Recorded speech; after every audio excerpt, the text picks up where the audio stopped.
Hello everyone, it's DA here with a build and a review for Nami Skyla Prime. Now this is a recent addition to the game from the Hydra Prime axis, and this is also an ultimate direct upgrade to the Nami Skyla. It has an increase in almost everything, including the status chance. The only thing that is falling and lacking behind is the impact damage. However, regardless of how you may see this, impact is not really important in this weapon. Starting off, you must know that this is a slash based status weapon. It received an increase of 7 in slash, 4.5 in puncture, and an impact that remained the same. DE increased the attack speed from 0.92 to a 1.33, making it even much better when it comes to damage per second. The critical chance was increased from 5% to 20% with just 1.5 critical multiplier, and the status was also increased from 10% to a grand total of 30%, which makes it very viable for lots of status based build and status based mods whenever it comes to modding this and building this for endgame. Now it comes with a dash polarity in the stand slot and 2 Vs and a D that you might actually want to swap out depending on your build or what you are looking forward into getting to in the game. Now this is a master rank 11 weapon, so you will not be able to use this unless you actually buy the prime axis. However, that shouldn't turn you off. That shouldn't put you off away from getting this weapon. This is a really good weapon, and you can actually still farm them. You can get some of the parts. You can go ahead and gather your resources, because before you know it, master rank 11 is not that difficult to get to, and you will get there within a matter of days. And if you do things right, you can actually get there really quickly, and you can build a lot of things.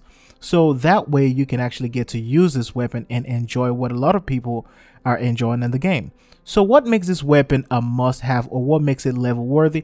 What makes it sell for a really high price in the market? Well, it is all about the status chance. In the past, most people and most weapons actually sell higher because of critical chance. However, this time it is selling for a really higher price because of the status chance. And actually this makes it really powerful. At 30% status chance, dual melee stats and dual stat mods will actually push the status chances into a 100%.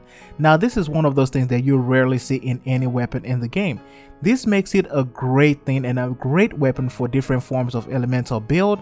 If you're going for viral, corrosive, you're going for impact, if you're going for maybe an explosive build, or you trying to look for something in the levels of radiation or magnetic, you can do anything or whatever you want with this weapon. And with relentless combination and conditional overload, a Sarin on this build will actually make you a mighty god. I mean, using Sarin and using all your abilities all at once, using Spore, infusing your blade with toxin damage, and building for viral or corrosive with this will actually be very good. For my own personal setup, I am using all 4 elemental dual stat mods. I have boss kill, prime pressure point, relentless combination, and also conditional overload. Now with conditional overload giving you a damage based on status weapon, having all elements on this will stack up the 60% increase and actually give you a multiplier of 1.6 on each proc. This is a really great thing if you add them and do the math together. Each element in physical damage will also add its own percentage increase to make it even much powerful with every single strike. Now, of course, a lot of you may be wondering, why don't I put body count on here? Well, I just substituted body count for relentless combination, mainly because relentless combination actually gives you an increase of 100% when it comes to combo multiplier, and this can actually help you build your combo counter up very fast instead of actually keeping them on a timer, and that's why I substituted both of them for each other.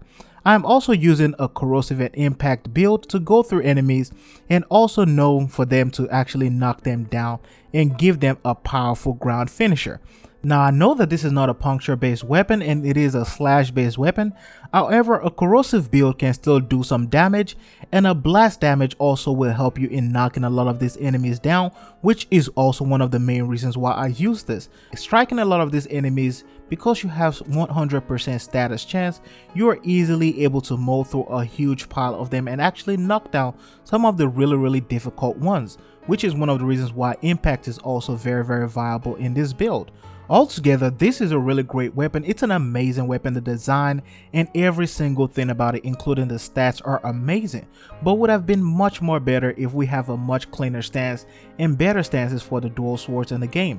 But regardless of how it is, it kills things really fast, it moves well, it flows amazingly well, it feels beautiful in the hand, and actually functions well even when it comes to fashion frame. Thank you very much for watching. I hope you find this informative. If you enjoyed this video, feel free to leave a thumbs up and also subscribe to the channel for more. As always, it is DA signing out. I'll see you in the next one.